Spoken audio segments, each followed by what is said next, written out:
Good evening. This is Tyler Royce from the Tyler the Weatherman Connecticut Forecaster Center with your evening update on Hurricane Irene before it reaches Connecticut.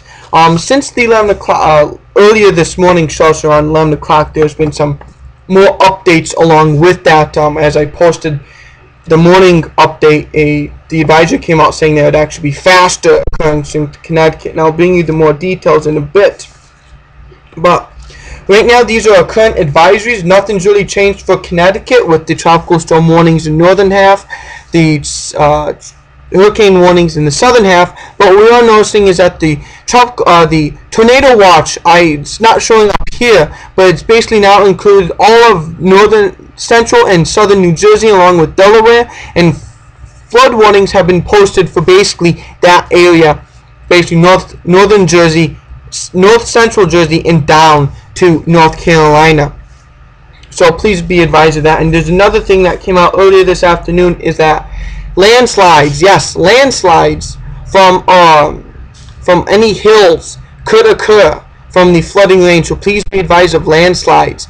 And last but not least, I'll advise you, just like everyone else, is to please stay indoors. I'm saying in the next hour or so, do not go out in 1 hour. Stay indoors. The tropical storm force winds will actually start arriving this evening. Hurricane force winds will start arriving after midnight. And I'll give you more details of that when we get to it. So basically, stay indoors, limit your travel, and I guarantee you in the next few hours, bans on roads, road closures, highway closures will be coming out. And any evacuations that you do have, please advise and follow them. If you live near a river, please move from your house so you do not have to be stuck in flooding. So the 5 p.m. update basically shows that Irene's now a moderate to weak Category 1 storm here. Category 1, central pressure is 950 millibars, and it's moving north-northeast at 13 miles per hour. But one thing to note is that the winds from this storm are not correlating to the pressure. Normally with what we have when we have a storm like this, 950 millibars, it would be a deep, strong Category 2, Category 3 storm when we correlate it to the winds, because the closer, the tighter the isobars are to one another, and this storm is big, we would see stronger winds. And right now we're only seeing 80 miles per hour at the maximum. So, and let's take a look at Long Beach Island. This is at Bryant Beach, and we basically are looking at the strong waves coming in onto the beach, and you basically see most of the beach is engulfed by the water, and you basically see about 75 to 80% is being filled by the water. So if you live by a beach, I would say evacuate from the beach as we speak. Do not want to be caught in this, and please stay indoors. Do not be like the fools out like Weather Channel out in the storm on the beaches. And let's go check out current radar. Irene's center right now is just to the just at the North Carolina Virginia border, just south of Virginia Beach here, where my cursor is, where the center is. And so you see the circulation, see the heavy rain, see everything going counterclockwise. Here in Connecticut, we're finally seeing the real outer bands coming in. We saw earlier the ones that kind of developed ahead.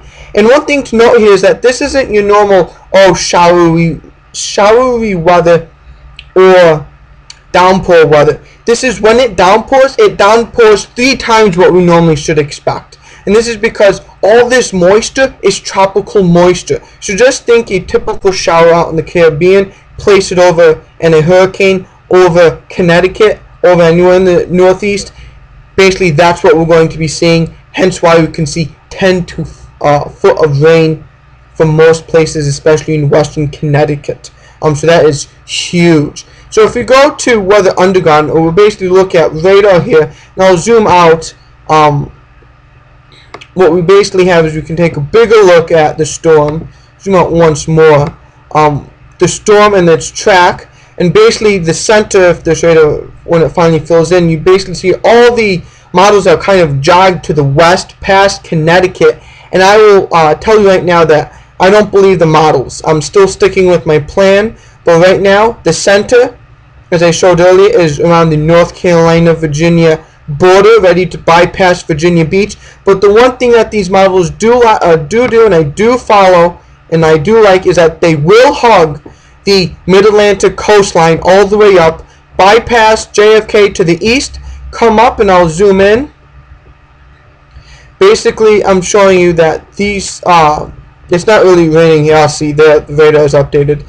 Bypass JFK to the east, come up near Stanford, Norwalk, near Bridgeport, come up towards Woodbury, Southbury, Middlebury, come into near Morris, Watertown, Thomaston, Horrington, Canton, let's see what other towns I can name, Hampstead, into Granby, and finally into Massachusetts. Those towns I just rattled off will be the area that I expect the storm center to bypass. So just bypass Torrington to the east. And one thing to note is that this storm will be making earlier landfall than predicted earlier. It's probably going to be in the morning hours, around, let's say, 8-10 o'clock. Let's calm this down. The tropical storm icon here from the Hurricane Center is showing that at 10 o'clock, 2 o'clock p.m., this storm will be just around the Morris area. It would be a strong tropical storm, but it should hit the Stanford, Norwalk, Darien area as a weak Category 1 or a very strong tropical storm, and that should actually be taking place around the 11 o'clock noontime hour. And it will still be going slow, pardon me, around 13 to 15 miles per hour. And once it kind of bypasses Connecticut, it will pick up speed as it gets hooked up with the upper level trough that is currently right now through the Great Lakes. So, once again, if you live in the eastern half of the state, expect bands of rain, very gusty winds, sustained winds of 69 miles per hour with gusts towards 90. Expect isolated tornadoes. I will not be surprised when I do another update around 7:30 in the morning that I will see a tornado watch out for basically central and eastern portions of the state. For the western half, for like places like Torrington, Salisbury, Danbury, going into Greenwich, I would expect the more heavier rains of 10 inches, maybe a little bit more, and that's what you get to see. In the center where the storm is going to go, you get to deal with the heavy rains, you get to deal with the winds, and once again, anywhere that sees lots of rain, that's just going to help uproot trees easier because what? That's loosening the soil, the roots, and they're going to go boom when they have just like a flick of the finger type deal. So that's what we're dealing with. I'm going to actually turn off the computer models, and I'm going to turn off radar here, and I'll actually put back computer models and move down to the surge. There's one thing I want to talk about the surge is that we are going to be experiencing a surge of about 4 to 8 feet higher than from the storm. Plus, we're going to have higher high tides due to a full moon. So that's why if you live along the shore, especially let's say east of Bridgeport, expect higher tides, storm surges due to this, especially even if you Connecticut River, the Thames River, move out. Just move out so you don't have to deal with the flooding. Norwalk, Bridgeport, Stanford, if you have evacuations, follow them. You're just going to be just as bad, but the real storm surge will be occurring with those gusty winds along any place east of Bridgeport. And last but not least, before we move on to the flash flooding guidance, and I'll show you a computer model, is that the winds normally increase with height.